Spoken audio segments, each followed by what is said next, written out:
Who's on the marquee? Mark, who's on the marquee this week? Omar, who's on the marquee? I'll tell you who's on the marquee. It's two people.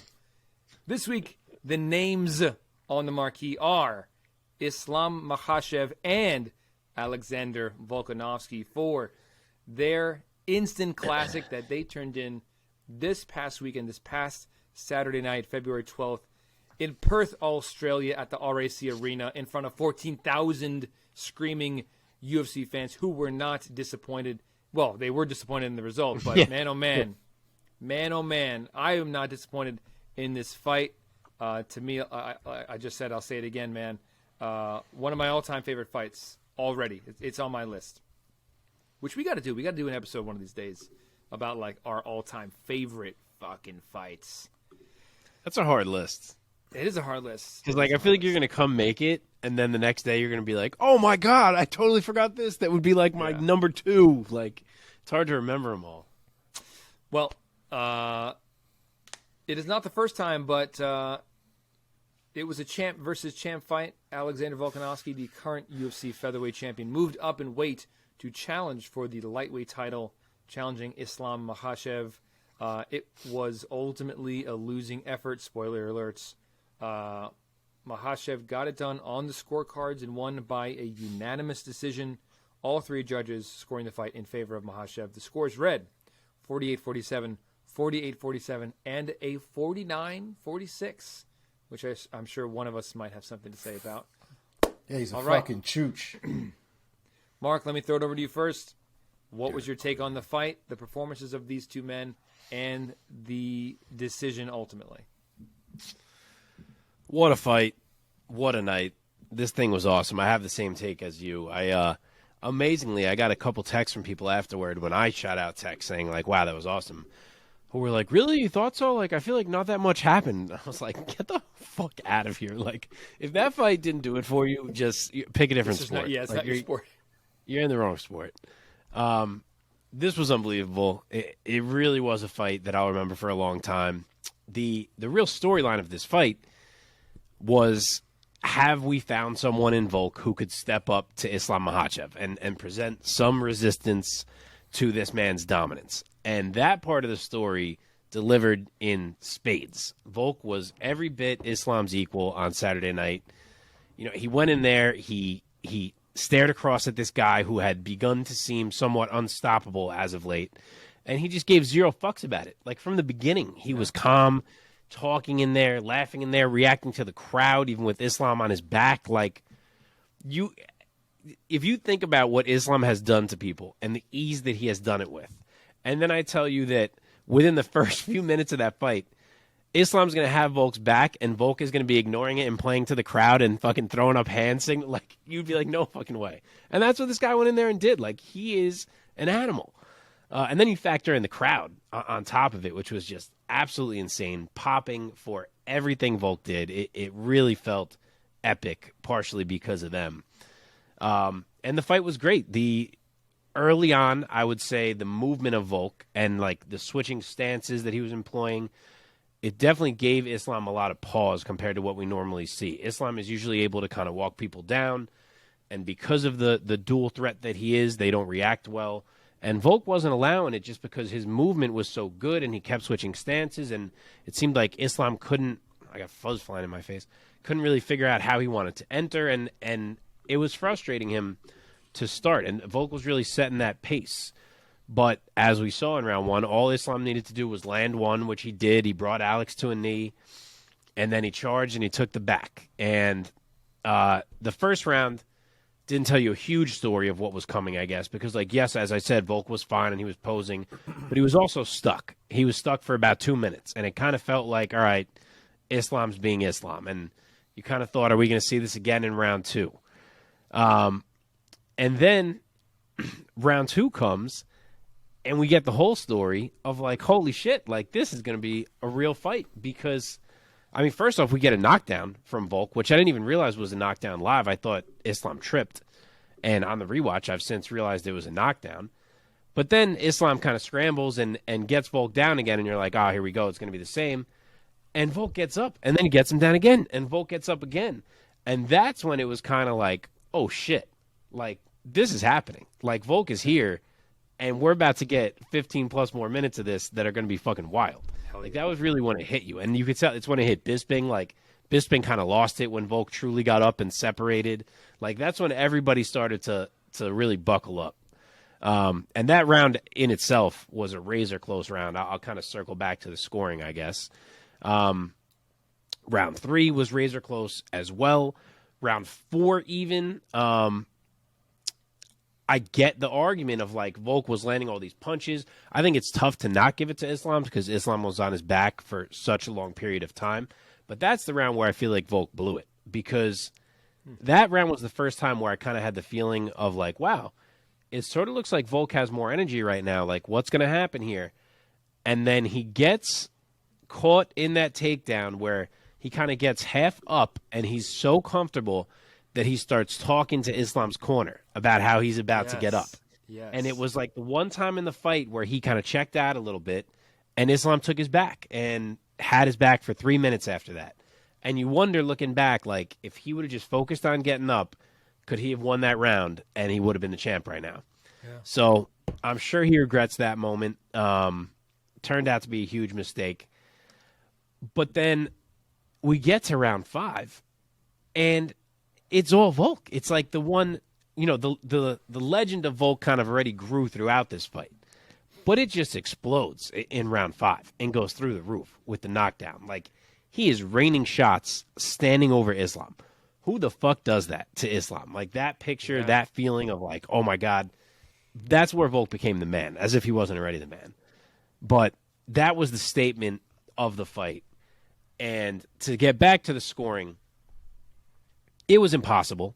Live, I had it 48-47 Volk. I had given him, 48-47 Islam, excuse me. I had given Islam 1, 2, and 4, and I gave Volk 3 and 5. My first rewatch, I scored it the exact same way. Granted, I thought it was even closer than I thought live. Like, I feel like 2 and 3 were just impossible. I gave 1 to Islam, 1 to Volk. But it was impossible. Then, shortly before this show, I realized that Volk's knockdown in round 2 was a knockdown, which I had never noticed. I thought Islam tripped. Even on my first rewatch, I thought he tripped.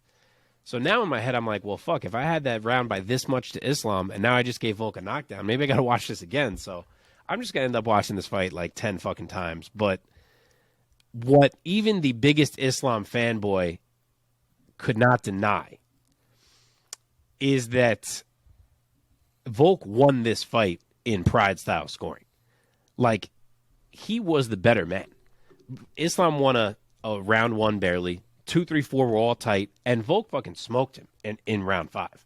So I think that's why so many people are struggling with this decision, clamoring for an immediate rematch, claiming Volk should still be number 1. And I get it, because, like, he won the overall fight. Despite the fact that he maybe lost 48-47, he was incredible in there.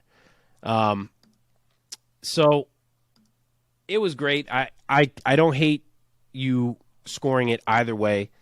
The thing I really loved about this fight is that it played out in a way where both guys stepped up where their opponent thought they'd be weak. Like, Islam didn't think Volk could ever stop his wrestling the way he did, and of course Volk did.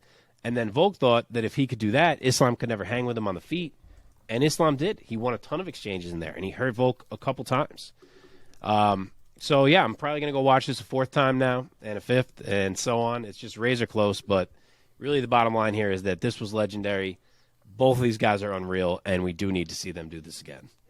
Omar, what was your takeaways from the fight, especially from a technique perspective, or any favorite moments from you for the fight? And do you think that Islam was the rightful winner? What did you think of the scores? So, watching the fight live, it was, I thought, impossible to figure out. I think when I had gotten to the 4th round, I had it 2-1 for Islam. And then when the 4th round happened, in the moment, I remember feeling like Volk had done enough, and I didn't care for Islam never really advancing position or seemingly going for submissions and just holding on. And then round 5 obviously was for Volk. I think that's 1 and 5. I feel like are probably the least disputed rounds of the fight. On the rewatch, I gave 1, 2, and 4 to Islam, and I gave 3 and 5 to Volk. 2 was very difficult. I think when it really came down to it, Islam had more moments in the second round. And I think that's what really edged him out. And I think for that reason, 3 and 4, 3 I thought was also clearly a Volk round for me. And then 4, with all the control and for whatever reason live, I felt like Islam was just completely holding on and not really doing anything. On the rewatch, he was definitely trying to go for submissions. He was definitely trying to do something from the back, but he didn't really give himself that many options holding on to the body triangle the way that he was holding on to it. Volk didn't really have a lot of options in that specific situation either. That body lock was tight, and I think it attributed to how the 5th round went, because I think it really gassed a lot of the muscles inside of Islam. Holding that for 2.5 minutes the way he was, to the point where Volk couldn't turn around. And if you watch that rewatch, he was trying, to a certain extent, he was trying to turn around, but you could see his stomach was completely sucked in. It was a very difficult position for him to be in. So I definitely gave it to Islam on the rewatch, but again, it's so hard to come away from that fight and not feel like Volk was the winner of that fight. You know what I mean? Like, I understand Volk won 2 rounds. I understand Islam won 3 rounds. But I still feel like Volk won that fight, if that makes sense. I think it goes back to the pride scoring thing that Mark brought up, man. I had the same thought when the fight ended. I was like, however this is scored, it'll probably be scored for Islam. But if this was pride, I think Volk would take it. Especially with the way the fight finished, man. I mean, he finished so strong. Oh, my God. With the knockdown, the last, minute or so, standing over Islam. And, dude, you're right. When have we ever seen someone do that to Islam? I mean, yeah, the other time that Islam lost in the UFC in his whole career was by, I think, a TKO or knockout. Straight one-punch knockout, yeah. Yeah, that was more, he got caught. I've seen that replay now a few times. What else can you say, man? Volkanovski. I'm also happy for Volkanovski because I feel like he kind of was wearing the black hat for a few years, because he was the guy who kind of stole the glory from Max Holloway, who was at the time the fan favorite. And Volkanovski was the guy who kept edging out these close decisions over Max Bless Holloway, man. Yep. And just looked so good. And then I think the crowd started to turn in Volk's favor as he continues to rack up title defenses. But now he finally got to play the role of the underdog, which automatically makes people root for him. And especially with the optics of fighting a guy who has a hard time cutting the 155, and the optics of their height difference with Islam. I don't know if he's a full 6-footer, but he's close to it. It made 5'10", I think. Yes, I think it was a 4-inch height difference, 5'10" to 5'6". Yeah, it made it easier, I think, for the fan base to really get behind Volkanovski. And me too. I'm like, God, I fucking love this guy now. He's like one of my favorite fighters after this weekend. And this is why we watch, man. It's like the true underdog story. And I really believe, Volkanovski is one of these guys who talks so much about the work he puts in, so much work. And he's a guy who I really believe. He's not a guy who you look at and you're like, wow, he's so naturally gifted. I believe it, man. I think his is a story of like, his confidence comes from a tremendous amount of hours that he's put in. And he's inspiring, man. He really is.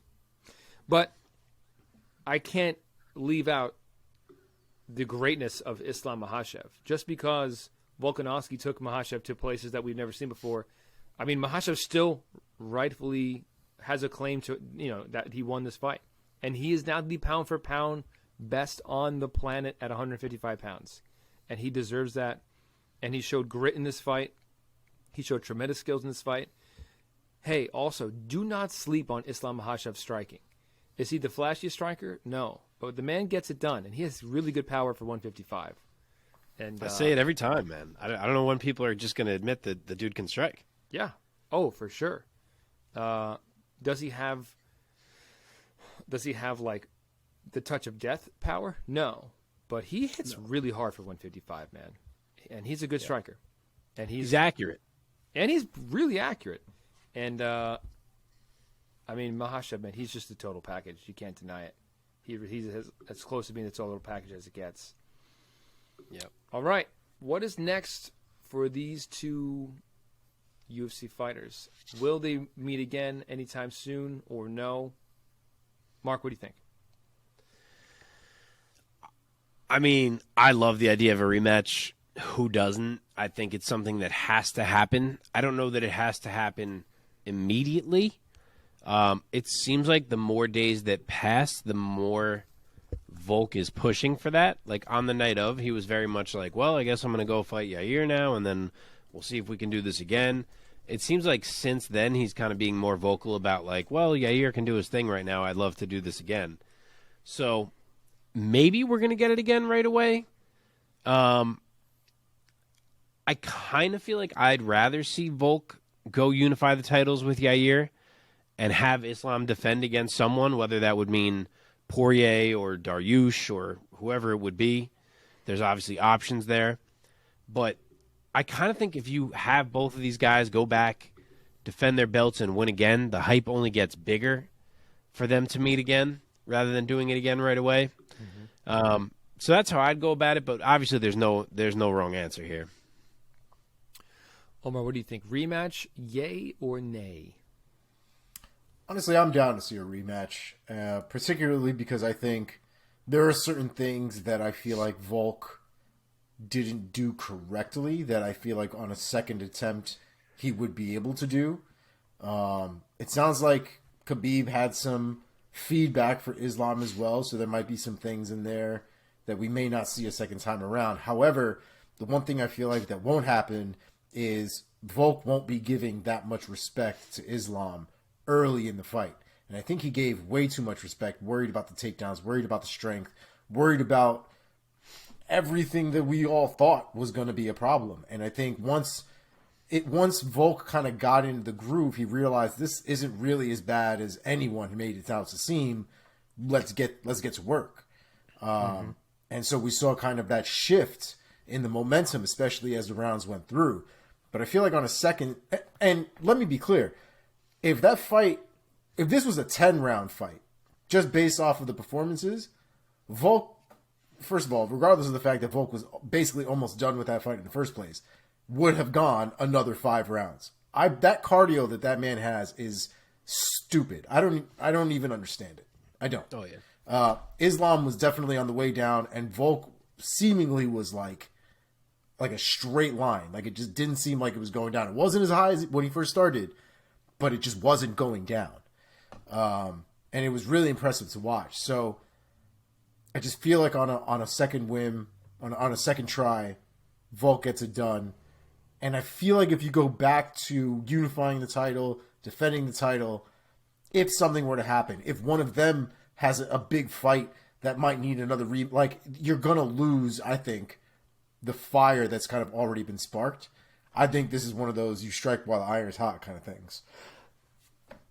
That's fair. The rematch is so interesting because I agree with everything you said about Volk, that he would not show as much respect and maybe he would be more aggressive from jump and all that. But at the same time, I know Islam had a really rough weight cut, so I wonder how much of a factor that was.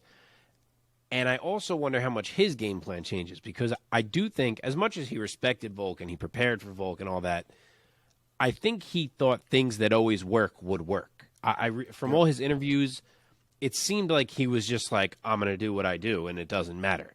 And now that he knows that, I could see him coming in with a more effective game plan as well. So I don't even know who I would want to say, like, oh, if they have a rematch, I think this guy's in a better place. Like I'd be just as undecided as I was going in. Or I I'm will more say undecided. the one thing I did notice though is that Volk wasn't overpowered by Islam. Islam has had, just like Khabib, this reputation of just like teddy bearing motherfuckers and just doing whatever he wants to them, however he wants, grabbing limbs from all kinds of fucking angles, and guys are just sitting there twisted up like pretzels, don't know how they got there. They get let go of, and they're like, "What the fuck just happened to me?" And we're talking about elite fighters, not like small roster guys. We're talking about guys who this shit doesn't happen to in a real fight, in a professional fight, or at the gym. So for Islam to go in there and seemingly not only put up a fight, but also be competitive to the point where an argument could be made one way or the other from a close ass fight. And I think it needs to be done one more time. Oh yeah, it has to happen. Even if it's not the next fight, it has to happen in their next 3 fights maximum. I would say, like we have to get there. I have a additional question to this. So remember, things move fast in MMA. It wasn't that long ago we were talking about how Islam hadn't fought a lot of these top guys. Then he smoked Charles Oliveira, and we were kind of all like, oh, okay, he's this good. Now we see this.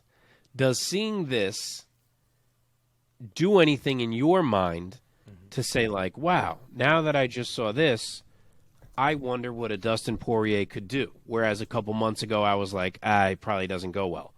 Or does your mind just say this was all Volk and Islam versus Dustin probably goes the same way you imagined it would a week ago?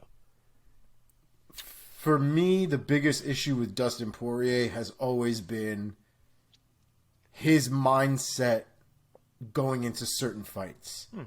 He sometimes will do what Volk kind of did in this fight, where he might worry about something too much, and then his game goes out the window. He doesn't fight his fight anymore. The entire fight goes into stopping somebody else's game instead of fighting his fight. And I feel like he'll do that against Islam Makhachev. I think he'll worry about the takedown a little bit too much. I think he'll worry about it so much, just like Khabib in a certain sense, that he'll end up in a bad position and kind of allow shit to happen as long as he doesn't get finished. So I just take Poirier's name. What I more mean is the other lightweights, like Poirier, Gaethje, Dariush. I feel like a week ago, people had kind of reached a point where they were almost looking at Islam the same way they did Khabib, where it was like, he's probably going to beat these guys. So after seeing what Volk did, do you still feel like Islam's probably going to beat all the other lightweights, or are you more so like, shit, I wonder what would happen? Honestly, I'm kind of still in the same boat. I think Islam is still kind of a tier above a lot of these guys. I think Volk kind of smashes everybody in the top of the lightweight division, to be completely honest with you. Yeah, I think I'm still in the same boat too. Mm-hmm. I'm so interested to think about Volk versus these other guys, like a Poirier or a Gaethje, who are strikers and bigger. Mm-hmm. Like, it's one thing for Volk to resist the wrestling and at least know that he can play in the striking with Islam. Can he play in the striking with like a Gaethje without risking getting it's so interesting. I know he's got more to do at featherweight, and Volk and Yair is going to be fucking awesome whenever that happens. But like, I kind of want to see Volk at some point just be a lightweight and fight all these dudes. I mean, when it comes to Islam, other than Charles Oliveira, I don't. Has he fought any of the other guys in the top 10? None, right? He hasn't fought Gamrot. He hasn't fought Fiziev. He hasn't fought Gaethje. Well, actually, no. So he fought Sarukian, but that was before Sarukian was ever ranked. Right. Yep. But he did fight him. But yeah, and point being, there's quite a few matchups for Islam to get as the champ, and I would. Oh yeah. I'm excited to see all of them, man. All of them. I think Beneil might be his hardest test, personally. Yeah, Dariush is gonna. Yeah, I was gonna say he's gonna end up being the fucking old lady from the end of Titanic by the time he gets a title shot, though. Yeah, I mean, this poor guy is like trying to put me in, coach, and he's not getting it. If they're gonna book a rematch, I wonder if we get an interim lightweight title as well, like Dariush versus Poirier. or something along those lines. Yeah, I thought it was interesting that Volk apparently was the reason the interim title was even made in the first place. It sounds like it was his idea. He told the UFC that that's what they should do and all this other stuff. So Yeah. I don't know if Islam's going to have the same thought process or if they're going to go in that direction, but I thought it was interesting. Yeah. Yeah, for what it's worth, MMA decisions, I was just looking at 52% for Islam and 44% for Volk. Very close. And then weird draw people and shit. Did you guys hear about this IV scandal? Yeah. Is there any teeth no evidence, to that? though. Yeah. No, there's definitely no evidence. There's a lot of tinfoil shit out there, though, where people are like, look at the bruise on his championship picture on his arm. It's evidence of a needle. But dude, I don't believe any images I see on the internet anymore. That easily could be photoshopped. Oh, well, Dude, you can't even fucking believe videos anymore at this point. yeah. I think it's interesting, though, because it's not like this is some random person that's calling out Islam Makhachev. It's Dan Hooker. And for Dan Hooker to kind of put, I would assume, his reputation on the line. I mean, you don't cry wolf for some bullshit like this. You know what I mean? So I would assume he has to know something for him to go through all that. Yeah. Yeah, it would be a big deal. 2-year suspension. I mean, and his belt would definitely get stripped. That fight would probably be a no contest. Yep. I mean, it would be a mess. Absolute mess. It would be a mess, that's for sure. I would be very interested to see some kind of interview with Dan Hooker soon for him to explain himself. We might get that. I think is also very likely is that this just fades away. If not, if Ariel has anything to say about it, tune in next week. Well, all right. I will. Anything else you guys want to say about this marquee matchup between Islam and Alex the Great? Let's move on to and talk about some more greatness that happened this past weekend in the co-main event, because Alexander Volkanovski moved up to challenge for the lightweight title. They created a featherweight interim title fight between Mr. Yair Rodriguez and Josh Emmett, and Yair Rodriguez shined once again. He defeated Josh Emmett by submission via triangle choke at 4 minutes and 19 seconds of round number 2. Yair getting it done with jiu-jitsu. And I'll just say right now at the top of this, I think Yair Rodriguez with good jiu-jitsu is a very scary thing for the 145-pound division. Omar, let me throw it over to you first this time. What was your take of Yair's tremendous performance against Josh Emmett, winning interim fucking gold? man's right there. I told you, Yair Rodriguez is a fucking animal. Love that kid. And let's be very clear about the jiu-jitsu portion of things. That jiu-jitsu move, pure 100% mercy for Josh Emmett, because Josh Emmett was getting fucked up, something awful on the feet. His ribs couldn't have thanked Yair more for getting him choked out. I don't even know how many ribs Josh Emmett has now. I don't know if they're cracked in like 3 different places. He's got like 30 different ribs now on one side. It was a bad time for Josh Emmett that night. The body kicks were absolutely nasty. I was definitely that guy in the bar yelling, kick him, fuck him, give him some more. And Yair was blasting him, man. I don't even know how many body kicks he hit him with. It had to be upwards of 7 or 8, during the duration of that first round, or the second round. I can't even remember now. It's all a blur. But what an absolutely amazing fight. What an absolutely, as far as I was concerned, dominant performance. I think the one thing I pointed out last week was Yair does really well with guys that load up and they take way too long, and Yair is way too fast for that. And you can see Josh Emmett was throwing like killers at Yair. But Yair just wasn't there. He was not there for him. And not only was he not there, he was returning at the same time. So Josh Emmett had his half of his face was all red. His body was turning purple.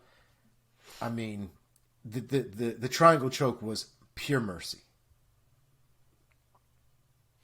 Mark, give us your take on Yair stepping up and winning interim gold. Yair Rodriguez fought, I think, the most perfect fight I've ever seen him fight. He was so on. He dictated the range masterfully.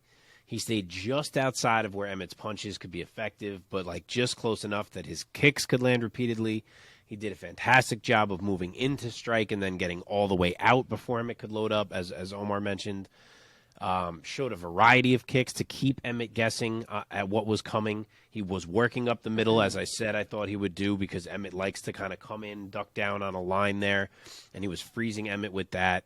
He was like water in there. I mean, that was the definition of like water. Emmett did have the one big moment where he was able to kind of lunge in and land a good one, and then kind of got a break with Yair falling and letting Emmett work on top to close out round one. And at the time, I really was like, oh, Yair's fine. But it's crazy because I've since seen quotes from Yair, and he says that he got hit so hard he doesn't even remember anything until the triangle, which is wild that Emmett hits that hard and that one punch was like that. He didn't even remember how he got on the ground for the triangle.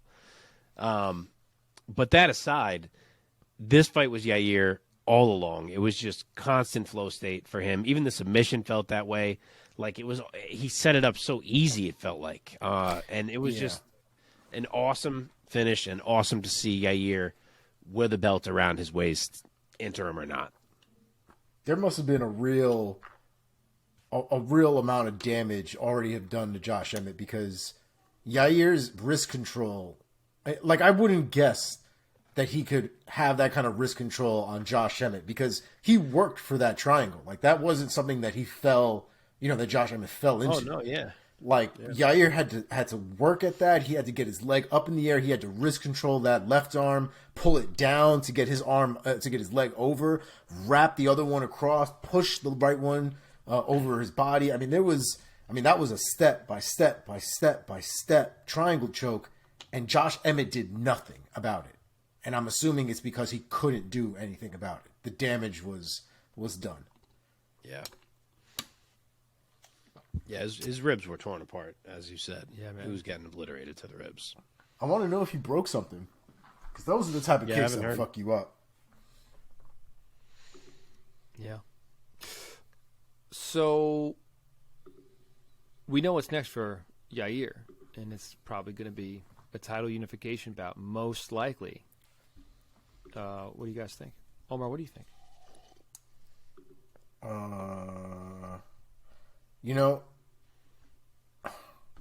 I wonder, because let's say it's not, right? Then who do you give the next title shot to, I guess, at this point?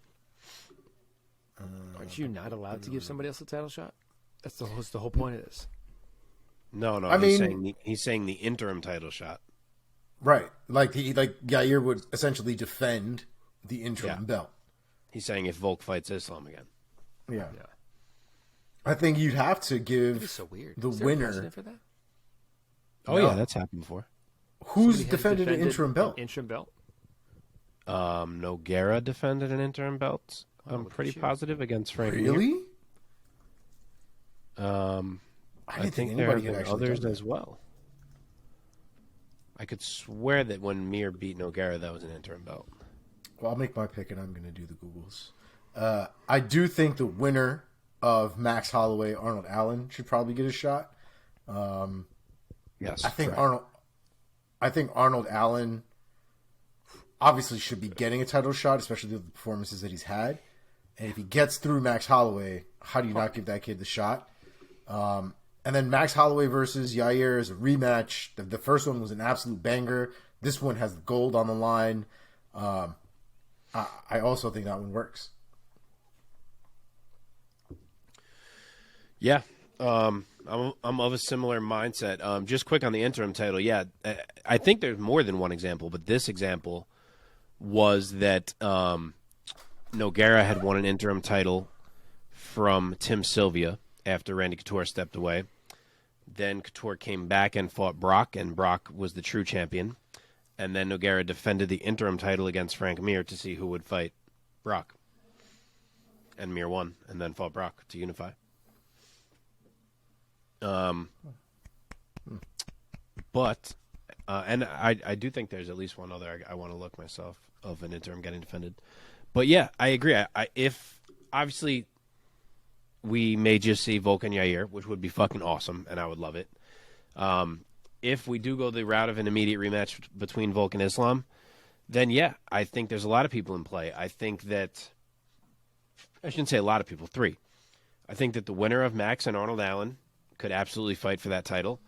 And I don't think it's crazy to give Brian Ortega that shot returning from injury, considering he never actually lost to Yair Rodriguez.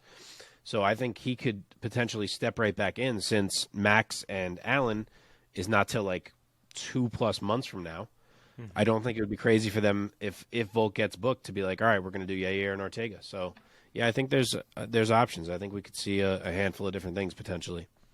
Yeah, definitely, especially considering Brian Ortega looks like he's hitting pads already. Looks like his shoulder's healed, right, to a good extent anyway. Maybe he's not 100%. I don't know. But from a timeline perspective, I would imagine early summer would probably work. Right. Yeah. And so Poirier is close to this mix too. I'd have to imagine he needs another win before he could actually be fighting for a title. So he's not quite there. Honestly, give him Josh Emmett. I was just going to say that. He would make a lot of sense to fight Josh Emmett. Yep. To Poirier or I would say Evloev. Either one of those guys who are like kicking down this door. I think it's kind of Josh Emmett's time now to say, all right, you got to test one of these guys. I feel bad for Josh Emmett, man. That kid, I know he had a lot of momentum, and like I feel like he was feeling himself, and he got wrecked in this fight.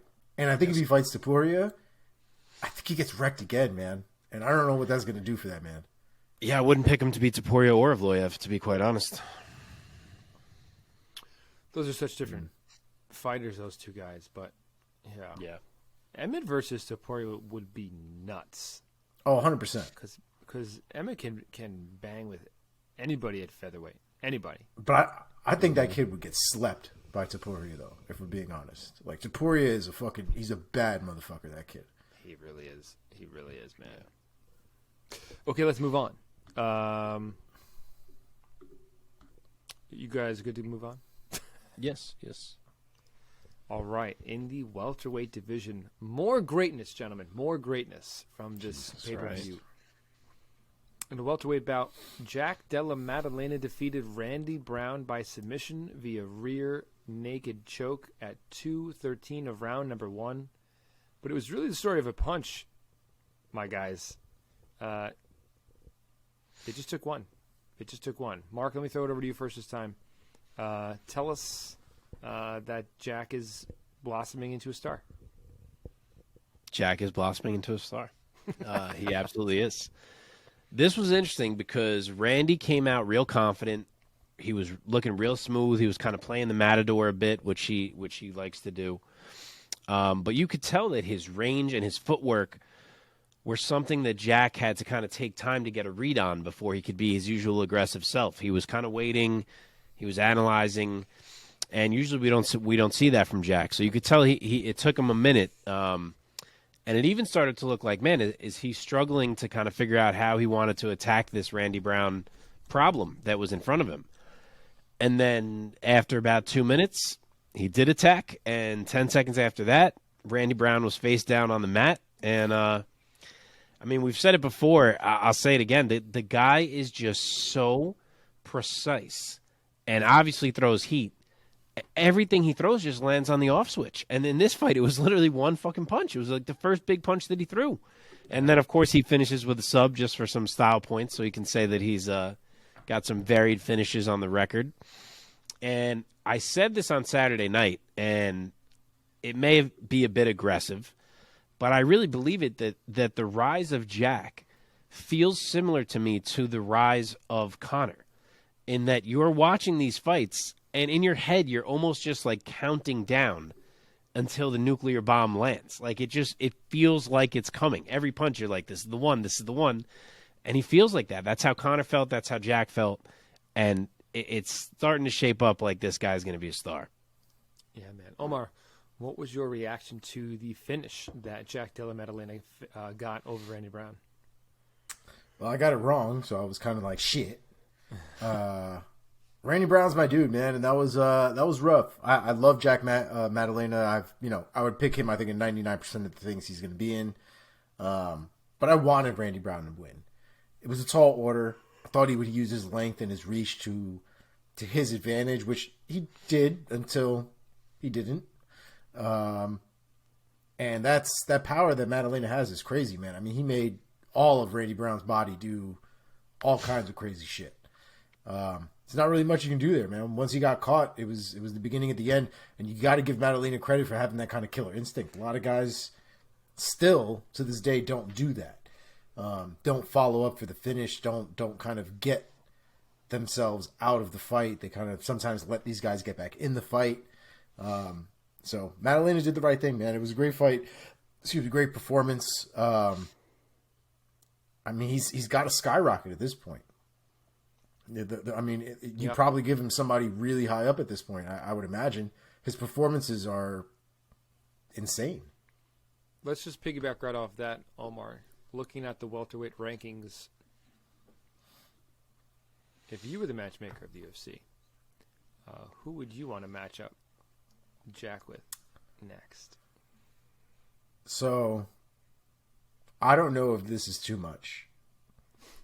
I actually am not even sure if this man has a fight already or not. But I would give him to RDA, Rafael dos Anjos. And I also fully believe he can fucking destroy Rafael dos Anjos. And that's knowing how good Rafael dos Anjos has looked recently. So, that's a great fight. Mark? I actually hadn't thought of that. I do really like that. That's interesting. I was going to go with the one that Jack mentioned, which was Vicente Luque. I just think that is such a sexy fight. Put those guys in there, lock the door, and let someone freaking kill the other one. I mean, I'm Luque also fine with that. Is Luque top 10? Yeah, he should still be. 8 or 9. Yeah, that's what I was going to say. 9. I was literally just going to say 8-9 range, maybe. Yeah. And forgive me, is Jack ranked as of right now? Is he in top He 15? now is. He broke in at number 14, I think I read. Wow. I'm pulling Let's it up right go. now. Yes, he's number 14. Luque is number 9. RDA is not ranked. See, shit like this makes me nuts. Jack Maddalena is ranked. What? Della Maddalena is ranked ahead of RDA. Like, Yeah. what are we doing? Oh, well, I So, guess yeah. never fucking mind then, I guess. Shit like that annoys me. Makes no sense. Yeah. Now it makes no sense, that fight. Oh, you know why? They have RDA as a lightweight still. He's the number 9 lightweight, which is even though he already moved up and already won a welterweight fight. This is I hate you. I hate. We have to stop before I fucking go on another rant. All right. Any names for Randy Brown you guys want to throw out there? Considering? Yeah, I will.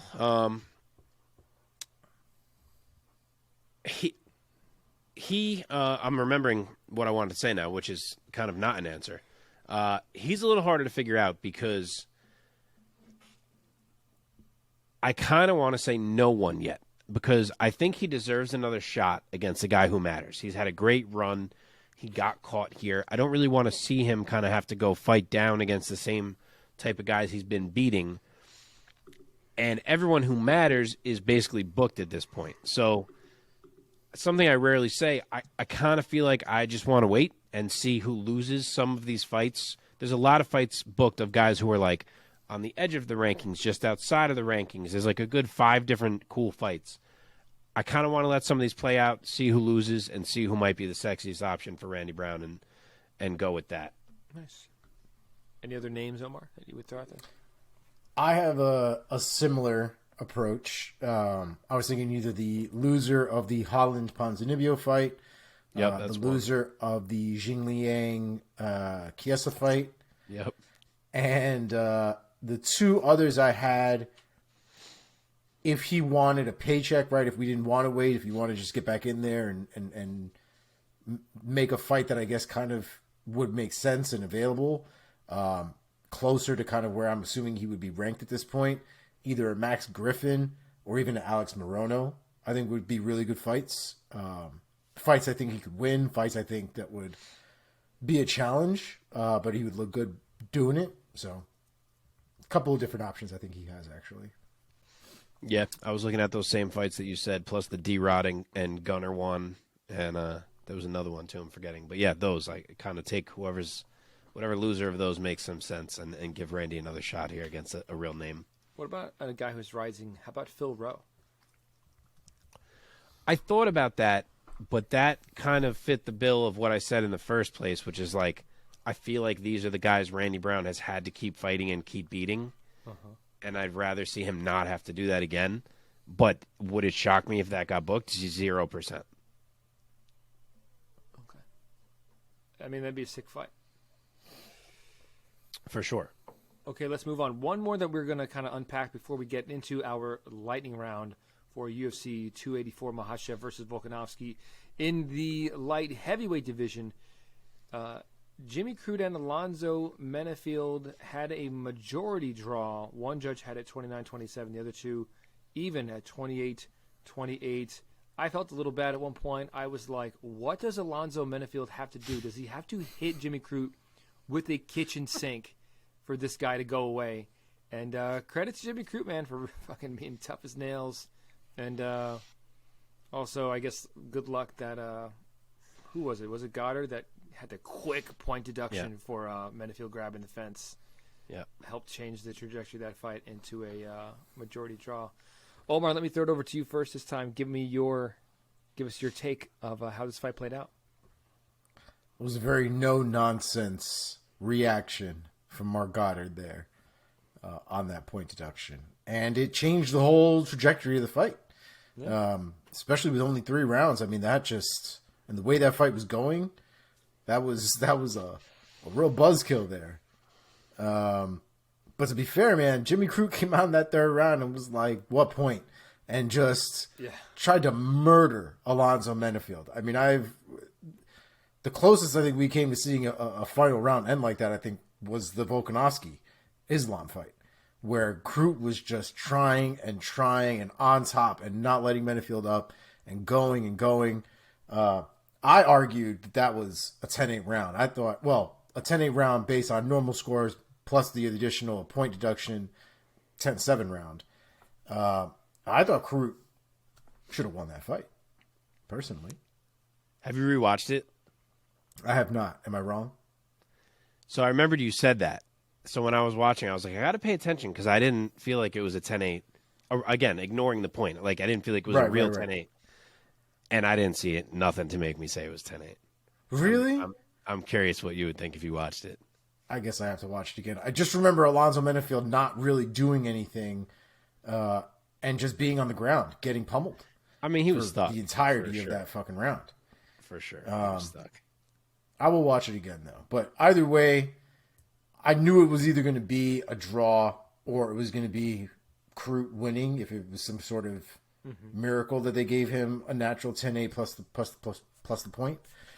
But that did not happen. But got to give Crute credit, man. Crute, I think, came out looking quite fabulous by the end of that fight. Mark, what's your take of Crute and Menifield drawing? Yeah, this was nuts. This was absolutely crazy.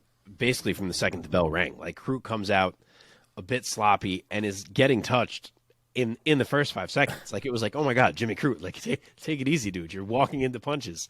But then he manages to get the takedown, and like, yeah, Menifield isn't easy to control, but Crute's getting a bunch of mat returns. Menifield can't get away. And then I start watching, and I'm like, oh shit, like tough spot for Menifield. Like, this is definitely a Crute round. Like, he can't get up. And then 2-minute mark hits, and Menifield is suddenly free, and he is fucking wrecking Jimmy Crute. Like, absolutely putting it on him. Ends up on top, ground and pound. Then Crute finally gets up. Menifield drops him to end the round. Like, just wrecked him to take round 1. And then round 2 is more of the same, maybe even worse than round 1 was. Like, Jimmy is just getting bludgeoned on the feet and somehow not falling over. He's just eating shot after shot after shot. And yeah, credit to him. And he gets another takedown and a choke attempt to end the round after getting his ass beat for most of it. So yeah, I mean, the dude is wild with the amount of punishment that he could take. So props to him for even giving himself a chance in round 3.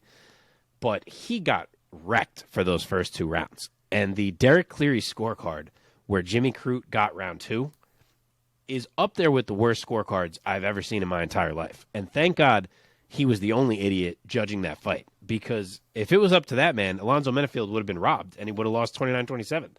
So thank God the other people were not as dumb as Derek Cleary, because Menifield not only won round 2, he destroyed round 2.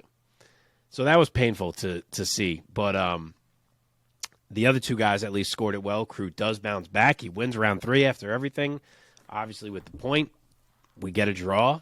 And what can you say? They went out there, they put it on the line, and it really was a draw. So these things happen. Yeah, it really was a foul. I don't mind the point being taken. Like, No, he would have been on his ass. So sometimes you got to call these things. That's how it goes. Yeah. Do you think immediate rematch for these two guys since it was a draw? Might as well just run it back. I would love to see it. The UFC never does this, but in this one especially, I kind of feel like it's a big spot in both of their careers. Like, Crute's been out a while. He comes back. He gets tested. Menifield has kind of been really up and down. He finally seems like he's putting it together. Like, I feel like the answer of who's the better man in this fight does a lot to see where these guys go from here. So I would love to just put him in there and let us find out what the answer is. Yeah, man. Omar, any other bright ideas? I need to mention that Crute's striking is fucking awful. It's god awful. It's the worst. He's got to figure that out. He's not going to go anywhere. Like, his ground game is legit. Don't get me wrong, but he's not going to go that far if his striking is like that the entire time. That shit was painful to watch for 2 rounds. Yep. Okay. Let's jump into our lightning round. So, gentlemen, please, your quickest lightning takes for the outcomes of these fights. Let us begin still on the main card, UFC 284, Makhachev versus Volkanovski. In the heavyweight division, Justin Tafa sleeps Parker Porter in round 1. Mark, go. Parker Porter tried to throw a wide winging right against a faster knockout artist who only needs short shots to kill you. And unsurprisingly, he paid for that strategy. So a beautiful read and beautiful delivery from Tafa for a walk-off KO, Mark Hunt style, down under, which was awesome. And in his words, if you reach, I got to teach. That's right. Omar, what's your take? So after confirming that Justin Tafa is indeed not Junior Tafa, I was able to enjoy this fight, enjoy the technique. And what you have to realize about this is that we don't get to see these types of crisp hands in the heavyweight division all the time. In fact, you mostly see a lot of the Parker Porter shit where they're swinging from fucking LA all the way to New York and then wonder, damn, I wonder how I got caught. I mean, Justin Tafa, or Junior, no, hang on. Justin Tafa. I ruined myself with these two. Justin Tafa, his hooks tight, inside, elbows in. That man hit Parker Porter before Parker Porter's arm was even halfway close to where Justin was. That's the way you need to throw hooks, man. That Parker Porter heavyweight bullshit, yeah, if you land, congratulations. You see exactly what happens when you don't land. KO. Let's go. I love the Australian big boy shit they got going down there. Their boxing is chef's kiss. All right. In the feature bout on the preliminary card on ESPN and ESPN Plus in the light heavyweight division, Modestas Bukauskas defeats Tyson Pedro by a unanimous decision, 30-27, 29-28, and 29-28. Omar, let's stick with you here. Give us your take. Fucking boo, man. First of all, I blame Mark. I said this on the text message. Mark talked mad shit just before this fight was happening. He's like, oh, I feel like Tyson Pedro's going to lose. I don't know why. I get the feeling. And then look what happened. Tyson Pedro fucking lost, and it's fucking Mark's fault. I'm disgusted. I'm heartbroken. And here we go. But we're back to Tyson Pedro not on a streak anymore, and I don't know what to do. I make good reads live. What can I say? I saw the man come out, and I was like, oh, he's going to disappoint us. that was your fault. What You made you did feel that. What made you think that when he was coming out? Wizardry. Just honestly, this is the reason I said in the text, and it really was the reason. I didn't like the vibes of him still not getting a bigger fight and having to fight another kind of random guy. And just when I saw him walking out and heard the commentary and everyone just expecting he was going to walk through him, I was like, something's going to go wrong. Like, there's only so many times you can fight a random and not have a fuck up. And I don't know, I just had that vibe. But yeah, this was shit. This was very disappointing. Tyson looked obviously sluggish from the second the opening bell rang. None of his typical explosion. He didn't look to be dialed in any way, and he rightfully lost a fight that he didn't seem prepared for. And maybe also Modestas Bukauskas is more talented than we've been able to see thus far. So there could be kind of two stories within this result.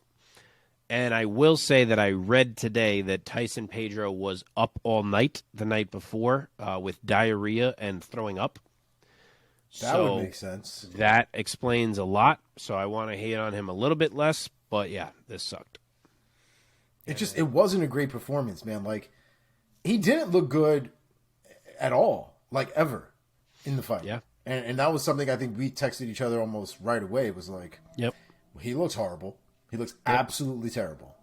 Didn't show up. And I don't think Bukauskas is terrible, but I 100% believe that Tyson Pedro is significantly better than him. I just don't believe that was the best Tyson Pedro. Whatever happened there, whatever that was awful. And I feel bad for him, but at the same time, man, like, you got to adjust to stuff like that because, like, how many minutes did he need before he realized, fuck, what I'm doing is not going to win it? Like, switch it up. At that point, just, like jump on him. Go for some sort of takedown. Like, switch it up. Because it was pure insanity by that point that Tyson Pedro was trying to do the same shit over and over again, thinking that something miraculously was going to happen. Yeah. Okay, let's move on. Let's see. In the featherweight division, Josh Cooley-Bao defeats Melsik Bagdasaryan by submission via rear naked choke. Official time 2:02 of round 2. Omar, sticking with you. Take it. Dog, what a great fight, man. What a very competitive fight. And Cooley-Bao might be on that short list of the most opportunistic submission artists that we have right now, active in the game. Bagdasaryan made one fuck up, like one literal fuck up, and lost the fight. It was absolutely insane to see Cooley-Bao jump on such a small, minute opportunity to get his neck wrapped up, get the arm trapped in, and that was all she wrote, man. It was a crazy moment. Did he just, like, drop him with a jab or something at first? He hit him with a jab, and then Melsik kind of tripped as well from the way they stepped in, and he just jumped. But yeah, this was impressive. Sorry, I was going to say there are ways to, like, get up properly, right? Like, you know, especially when there's somebody next to you and there's a threat and you're worried about getting choked or you're worried about getting hit on the way up or whatever. And I think I want to say Bagdasaryan might have just rushed that process a little bit more so he wouldn't get caught on the ground. But Cooley-Bao was literally there before he could do anything about it. It was the reaction was crazy.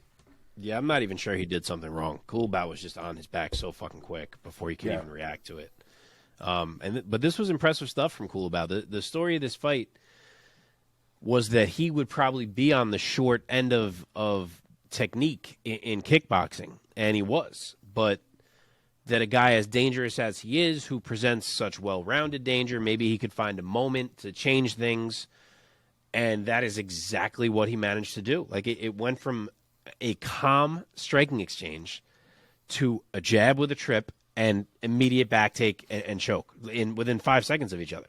So well done from Cooley-Bao, and I love that Melsik grabbed his neck and kind of choked him at the weigh-ins, and then Cooley-Bao responds by choking him out in the fight. Love that symmetry. Yeah, man. Who did Donald Cerrone do that to in his career, did where to he jabbed Edson him and then Barboza. choked him out? Yes, correct. Thank you. I thought of the same thing. Very similar.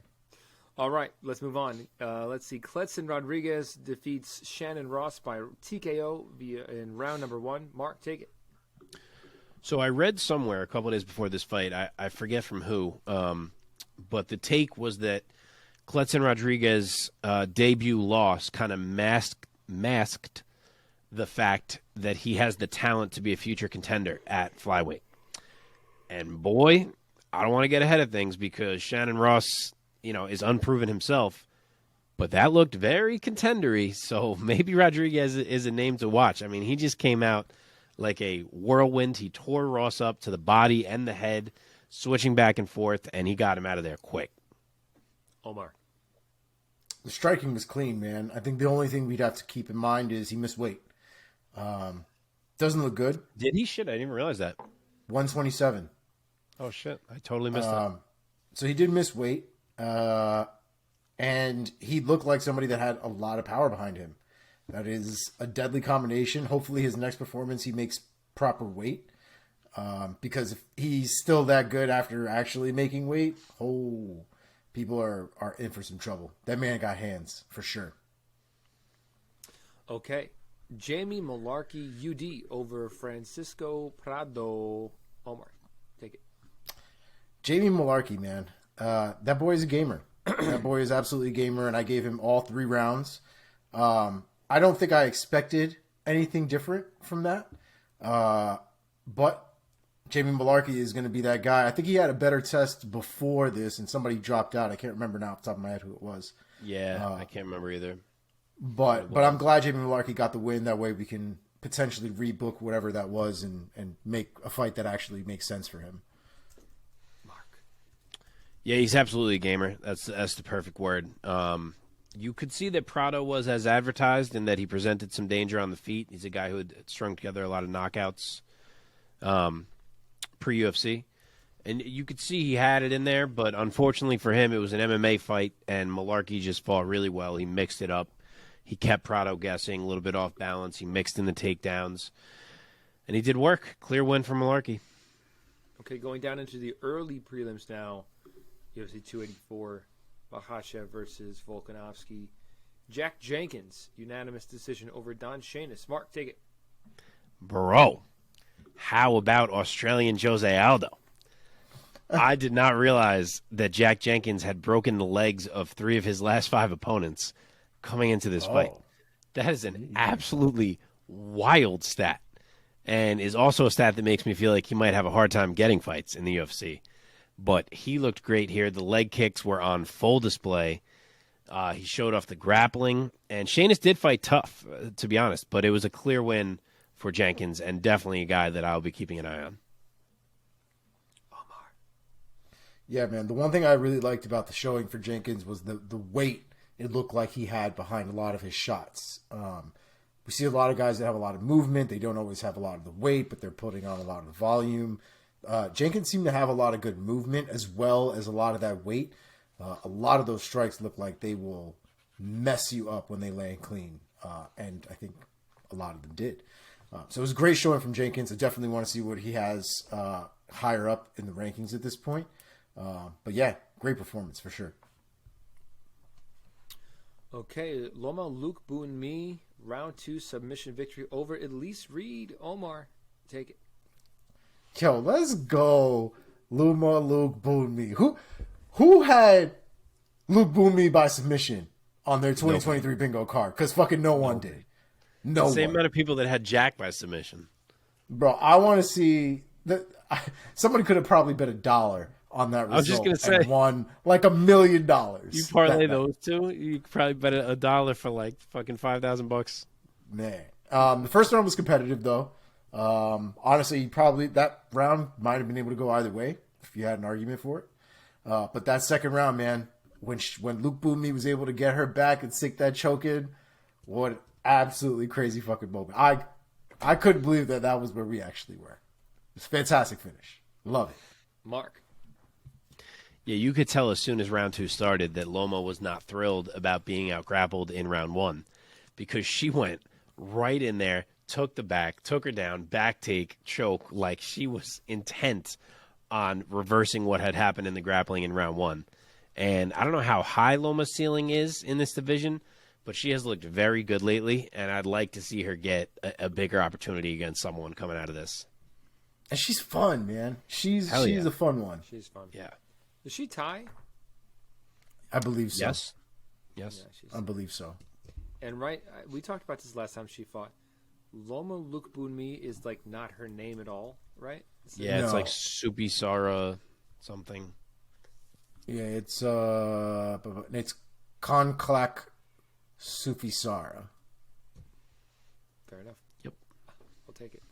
I'll take your word for it. Okay, Blake Builder, unanimous decision over Shane Young. Mark, go first. Nice debut win for Blake Builder. In round 1, it didn't look like he was totally comfortable standing. Like he had a lot of movement, trying to stay away, kind of waiting for an opportunity for the takedown. And then in round 2, Shane Young was kind of stuffing the takedowns. And I still thought Builder looked uncomfortable, and I thought he lost that round because he was forced to strike. And then round 3 comes, and all of a sudden, he's fine. Like, he's biting down, he's walking forward, he became the aggressor. And I think he surprised Young a bit and kind of put it on him in round 3 to make sure he won that fight. So it kind of showed me more than I thought he had in those first 2 rounds. Omar. Was this Builder's first UFC fight? Yep. I think that's kind of what it was and what it showed. I think by the time we got to the 3rd round, I think he was like, fuck it. Because I thought he lost the 2nd round, personally, so I thought Me it was too, 1-1. yeah. I'm sure his coaches were like, listen, we're fucking here. Like, you want to win this fight? You want to be in the UFC? You want to come back and do this shit again? You better go out there and fucking win this next round. Like, we don't got no more time.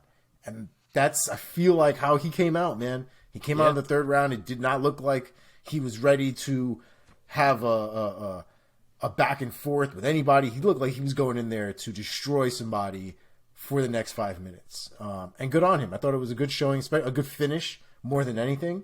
And I think without the nerves in his next UFC fight, and this was a big ass stage to be on. The crowd was wild. Yeah. Granted, he was a prelim fight, so I'm sure there weren't even Shane that Young, many people hometown there. guy, too.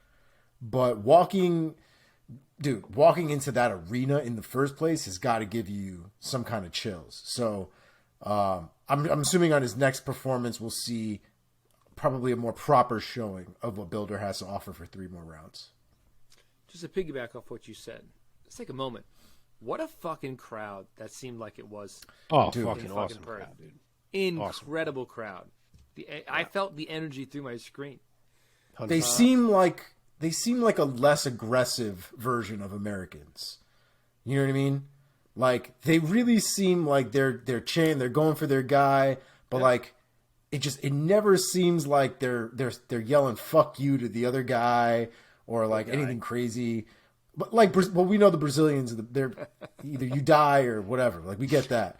But like Americans, sometimes there's a lot of the woo, a lot of the dumb shit that goes on in our arenas, and then you got guys yelling out wild shit. Didn't really seem to be the case in Australia. I feel like we don't even get behind our guys like that. Yeah. I almost feel like Australia is like I thought you were going to say like a little bit milder version of like the British or the Irish, Yes, like something I like thought you were that. gonna say that too. I think they're very similar to one another, if we're being honest. I think that they do definitely have a bit more like a patriotic view of their fighters overall. Yeah. But their human rights business down there is also very different from ours as a whole country. So there might be some differences in the cultures in all those different places. Sure. Yeah. I think we have one more. The opener of UFC 284. How do you say this guy's name? Elves? Is it Elves? I think it was Elves, right? Elves Brenner split decision over Zubaira Tukagov. Marco first. I don't know if I watched a different fight than everyone else, but I really didn't have an issue with this decision. Yes, the only clear round was to Hugov in round 2, but I thought 1 and 3 were really close, and if you want to give 1 and 3 to Brenner, I don't think that was that crazy. It seemed like the whole world thought it was the most ridiculous decision they ever heard that Tuhugov didn't win the fight, but I don't think he did as much as he could have in that fight, and I think Brenner winning was a fair choice if you wanted to judge it that way. Omar. I had Tuhugov winning all 3 rounds, personally. I thought you could make arguments for, I want to say, the first and the third round, if I'm not mistaken. That's the ones I said too, yeah. But I ultimately scored all of them for Tuhugov. I do think he did a little bit more. I think Brenner is such a gamer, though, that it made it difficult to really score those 2 rounds specifically. But I gave it to Tuhugov. I don't feel like it was a robbery. I just don't agree with the decision. Okay. Fair. That does it. Boom.